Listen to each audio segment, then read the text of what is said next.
தற்பொழுது அண்மை செய்தியை பார்த்து வருகிறோம். நெல்லை டவுன் பகுதியில் நள்ளிரவில் ஆறுமுகம் என்பவரை கொலை செய்து புதைத்ததாக 2 பேர் கைது செய்யப்பட்டுள்ளனர். இதுகுறித்த கூடுதல் விவரங்களை செய்தியாளர் சிவகுமார் வழங்க கேட்கலாம். வணக்கம் சிவகுமார், உங்க விவரங்களை பதிவு செய்யலாம். நெல்லை மாநகர பகுதியான டவுன் பகுதியை சார்ந்தவர் இளைஞர் ஆறுமுகம். சரியா, 20 வயதான இவரை நேற்று சிலர் கொலை செய்து அந்த பகுதியில புதைத்துட்டு இருக்கிறதா சொல்லி டவுன் காவல்துறையினருக்கு தகவல் கிடைக்குது.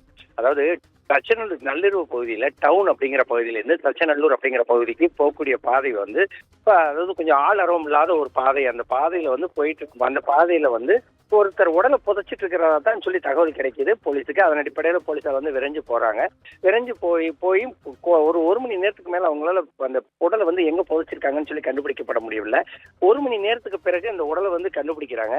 தொடர்ந்து விசாரணை பண்ணிட்டு வரும்போது அதை கொலை செய்யப்பட்டவர் பேர் ஆறுமுகங்கிறதும் காதல் விவகாரத்திலையும் மட்டுமல்லாது ஒரு பெண் விவகாரத்தில் அவர் கொலை செய்யப்பட்டிருக்கிறதா போலீசார் தரப்புல முதல் கட்டமா தெரிய வந்தது. இதனை அடுத்து இந்த வழக்கு குறித்து விசாரிப்பதற்காக டவுன் காவல்துறையினர் தீவிரமாக தேடிட்டு வந்தாங்க. தேடிட்டு வந்த நிலையில இதே பகுதியை சார்ந்த 2 இளைஞர்கள் தற்போது அவங்க கைது செஞ்சிருக்கிறதோட இல்லாம மேல 2 பேருக்கு தற்போது வலைவீசி தேடிட்டு இருக்கிறாங்க. அதாவது கொலை செய்யறதுங்கிறதே ஒரு குற்றம் அப்படிங்கிற ஒரு நிலையில இருக்கும்போது கொலை செய்து விட்டு அதை ஆளரம் இல்லாத சாலையில புதைக்க முயற்சித்த விவகாரம் நெல்லை மாநகர பகுதியில மட்டுமல்லாது மாவட்ட பகுதியிலே ஒரு கடும் பதற்றத்தை ஏற்படுத்தி இருக்குது. அஸ்வினி,